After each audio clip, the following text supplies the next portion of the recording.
बच्चों, आज हम बस की यात्रा पाठ का अध्ययन करेंगे, जिसके लेखक हैं हरिशंकर परिशाई। यह एक व्यंग्यात्मक कहानी है। इसमें लेखक ने यह चर्चा करना चाहा है कि किस प्रकार पुराने और खराब हालत के वाहन सड़कों पर चलाते हैं। उनके मालिक अधिकाधिक मुनाफा कमाने के चक्कर में यात्रियों की जान के साथ खिलवाड़ करने में भी संकोच नहीं करते। बस की यात्रा का वृत्तांत कुछ इस प्रकार है। लेखक और उसके 4 साथियों को जबलपुर से ट्रेन पकड़नी थी। उन्होंने बस से पन्ना और उसी कंपनी की बस से सतना जाने का कार्यक्रम बनाया। वे सुबह घर पहुंचना चाहते थे। उनमें से 2 को सुबह काम पर भी पहुंचना था।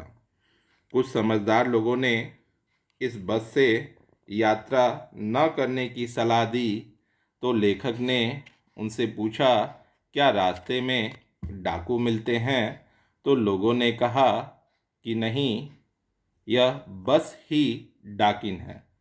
लेखक के कहने का मतलब था कि जब बस सुनसान इलाके में पहुंचती होगी तो डाकू कनपटी पर 2 नाली बंदूक लगाकर सारा कीमती सामान ले लेते होंगे और जो नहीं देता होगा उसको मार भी देते होंगे। इसलिए लेखक ने उन लोगों से कहा, क्या रास्ते में डाकू मिलते हैं? तब लोगों ने कहा कि यह बस ही डाकिन है, अर्थात इस बस में यात्रा करना जान को जोखिम में डालने जैसा है। लेखक ने देखा कि बस बिल्कुल टूटी फूटी तथा जर्जर अवस्था में थी। यह बिल्कुल एक बुजुर्ग की भांति थी। उसे देखकर ही ऐसा आभास होता था कि वह चलेगी कि भी नहीं। वास्तव में यह बस तो पूजा के योग्य थी। इसमें कैसे बैठा जा सकता है? उसी बस में कंपनी के हिस्सेदार भी यात्रा कर रहे थे। उनका कहना था कि बस एकदम ठीक है और अच्छी तरह चलेगी।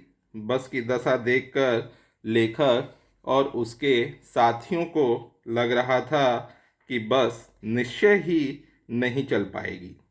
लेखक के एक डॉक्टर मित्र ने सभी डरे हुए मित्रों को सांत्वना देने हेतु कहा कि डरो मत, यह तो अनुभवी बस लगती है। नई बसों पर तो विश्वास करना भी कठिन है। यह तो हमें अपने बेटों की भांति प्यार से अपनी गोद में लेकर जाएगी। लेखक अपने साथियों के साथ बस में बैठ गए।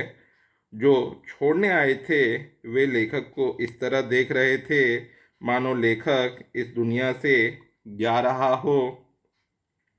उनकी आंखों में ऐसा भाव था जैसे वे कह रही हों कि जो इस दुनिया में आया है उसे तो जाने का कोई न कोई बहाना चाहिए। जब लेखक और उसके मित्र इस बस में बैठे तो जाना कि बस की अंदरूनी हालत तो बाहरी दशा से भी अधिक खराब थी। खिड़कियों के काफ़ी शीशे तो थे ही नहीं और जो थे उनसे बचकर बैठने का प्रयास करना पड़ा ताकि वे टूटकर उन्हें घायल न कर दें। सीटें पूरी तरह बेकार और जर्जर अवस्था में थीं। जैसे ही बस स्टार्ट हुई तो उसके इंजन ने सारी बस को ही हिला दिया। ऐसा प्रतीत हुआ मानो कि जैसे सारी बस ही इंजन हो गई हो। शेष हम अगले पार्ट में अध्ययन करेंगे। धन्यवाद।